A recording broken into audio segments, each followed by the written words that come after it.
La question est la suivante. Pourquoi est-ce que nos smartphones coûtent si cher? Si vous vous intéressez au marché des smartphones, vous constaterez que les tarifs ont toujours tendance à augmenter plutôt qu'à diminuer. De plus en plus de marques frôlent les 1000 € ou en tout cas s'en rapprochent. Et pas mal de marques ont passé le palier des 1000 € pour atteindre 1300, voire plus de 1600 €. Je vais donc répondre à cette question. Pourquoi est-ce que nos smartphones coûtent si cher? Je vais tout vous expliquer, tout vous détailler. On va se faire des beaux schémas. C'est une question qui est extrêmement intéressante et qui soulève pas mal de réflexions. Pour répondre à cette question, on a besoin d'un marqueur, de post-it, de feuilles et on a besoin de mes notes. Le schéma de base est extrêmement simple. Vous avez une marque qui vend un produit à un client. Ça, c'est la base du commerce. Maintenant, il y a plusieurs notions à comprendre. La première, c'est la question du coût de fabrication. Qu'est-ce que coûte à produire un smartphone? On a des données qui nous viennent de Tech Insights qui ont estimé, composant par composant, plus la production locale, ce que coûtait à produire un iPhone 11 Pro Max en 512 Go de stockage. Je vous affiche le détail sur l'écran. Pour la faire très simple, on voit que la partie photo coûte 73,50 $, l'écran 66,50 $, la batterie 10,50 $ et on a un total de 490,50 $. On va se faire un petit retour dans le passé avec le tarif d'un iPhone 7 Plus qui coûtait à produire 277,66 $. L'iPhone 8 Plus coûtait 295,44 $. L'iPhone 10, et c'est un des smartphones le plus intéressant, et je vous expliquerai pourquoi un peu plus tard, coûtait à produire 370 $. On a ensuite l'iPhone 10S Max, qui lui coûtait à produire 443 $.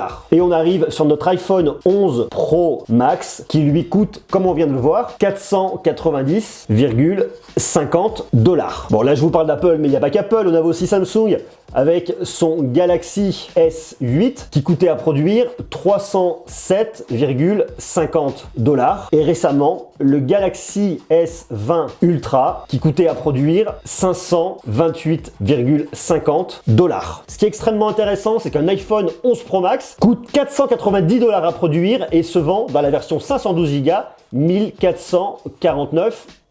De la même manière, un Samsung S20 Ultra se vend 1399 $. Si on doit venir schématiser ici, on voit que le coût de fabrication de notre smartphone représente environ 34 à 37% du prix de vente. Ce qui veut donc dire qu'on a 65% d'autres choses et qui compte énormément dans l'addition. Donc la question à se poser, c'est à quoi correspondent ces 65% puisque ces 65%, vous les payez. Et je vous le dis tout de suite, ça ne correspond absolument pas à ce que gagne la marque. Elle ne gagne pas 65% du prix de vente, elle ne se met pas dans les poches. Il y a beaucoup de choses qui rentrent en compte et ça peut paraître même des fois un petit peu complexe. On sait donc que notre produit représente à peu près 35% du prix total. Mais notre marque, elle a quand même pas mal de coûts. Elle a différents coûts liés en R&D. Elle a bien évidemment des coûts qui sont liés au design, la conception, les différentes fonctionnalités, les prototypes. Vous payez tout le travail d'OS, que ce soit une licence Android ou alors tout le développement au niveau d'iOS. Mais une marque, elle a aussi beaucoup de charges en termes d'emploi, que ce soit des emplois administratifs, que ce soit les contacts, que ce soit pour l'entretien de ses locaux. Elle a aussi tous ces investissements qui sont répercutés, que vous payez également. Vous payez également tout le SAV.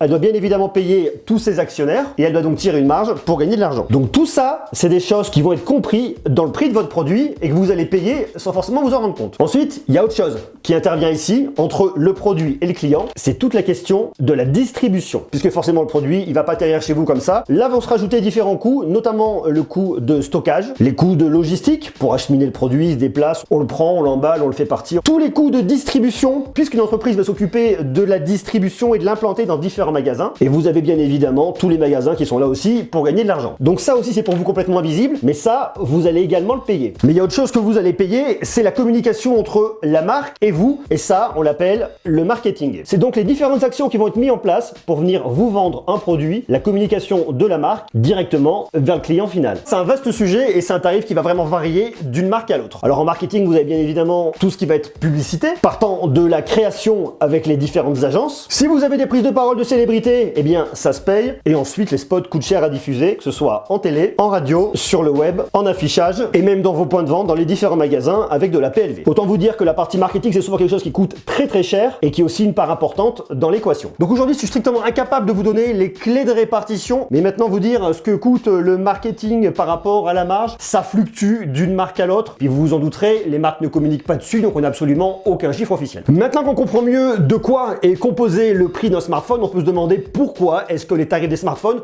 ont toujours tendance à augmenter. Il y a ce que j'appellerais un effet accordéon. Il y a une vraie différence en fonction des catégories de produits, avec un agrandissement des gammes. On avait avant l'entrée de gamme, le milieu de gamme et le haut de gamme. Aujourd'hui, vous avez l'entrée de gamme, l'entrée de gamme, l'entrée milieu de gamme, le milieu de gamme, le milieu haut de gamme, le haut de gamme et l'ultra haut de gamme. On a donc un effet accordéon avec des gammes qui tendent à s'allonger, à se complexifier. Mais ce qui est vraiment intéressant à voir, c'est un étalement des tarifs, tout en gardant quand même des produits qui sont intéressants, qui vous permettront de faire beaucoup de choses, beaucoup d'usages, que ce soit de la photo, des jeux, pour les réseaux sociaux, pour le visionnage de séries. Il y en a pour toutes les bourses. Mais dans tout ça, il y a un point qui a été vraiment révélateur il n'y a pas si longtemps que ça.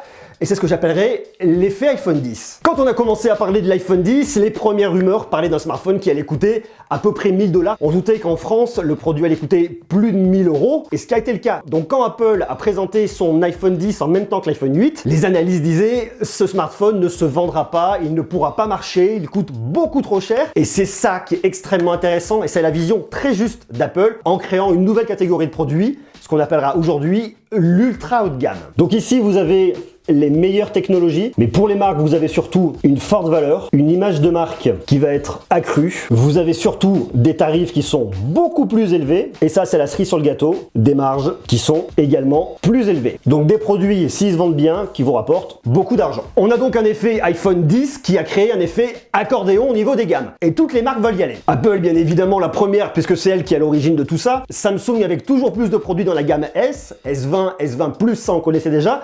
Mais avec l'avènement cette année du S20 Ultra 5G, OnePlus a commencé le virage l'année dernière avec un modèle professionnel et va encore plus loin cette année avec son OnePlus 8 Pro. Alors c'était une marque qui était monoproduit, même si on a vu une version évoluer dans la deuxième partie de l'année. Maintenant on voit que OnePlus met en place une stratégie de gamme. Xiaomi, qui était connu pour être le flagship killer, qui allait donc tuer les smartphones les plus haut de gamme en proposant les meilleures technologies au tarif le plus bas, eh bien on voit que la marque a également fait le choix d'élargir sa gamme vers le très haut de gamme, et on l'a vu notamment avec un Mi 10 Pro qui flirte avec les 1000 €. Huawei également avec son P40 Pro Plus, et c'est presque l'effet inverse avec Apple. On voit que la marque tend à s'élargir vers le milieu de gamme en renouvelant son iPhone SE. Le cas de Xiaomi est particulièrement intéressant puisque c'est une marque qui dit ne pas faire plus de 5% de marge. La marque dit à ses consommateurs, on ne va pas gagner beaucoup d'argent, on va vous proposer les meilleures technologies aux tarifs les plus bas. Mais là où c'est extrêmement intéressant et très malin, c'est qu'on parle de marge moyenne sur l'année. Puisqu'un smartphone comme le Mi 10 Pro aura des marges bien plus élevées, peut-être que sur l'année, ils resteront à des marges moyennes de l'ordre de 5%, voire un petit peu moins. Mais sur des produits très haut de gamme comme le Mi 10 Pro, là, les marges seront bien plus élevées. Et il y a également un autre point à prendre en considération en 2020. Il y a une augmentation des tarifs des smartphones sur le haut de gamme, sur l'ultra haut de gamme, mais qui va continuer sur le milieu de gamme et l'entrée de gamme. C'est l'effet 5G, puisque oui, les modèles 5G coûtent plus cher que les modèles 4G. Pour répondre à la question pourquoi est-ce que nos smartphones sont si chers, eh bien en fait nos smartphones sont pas si chers. Il y a un effet accordéon au niveau des gammes. Si vous voulez acheter un excellent smartphone aux alentours de 500-400 €, eh bien vous trouverez des choses vraiment intéressantes. Plus vous allez vous rapprocher du haut de gamme, ultra haut de gamme, plus les smartphones coûteront cher. Et vous vous en douterez, plus les smartphones sont chers, plus il doit y avoir aussi un budget marketing derrière. Et pourquoi est-ce que les marques vont mettre beaucoup d'argent dans le marketing?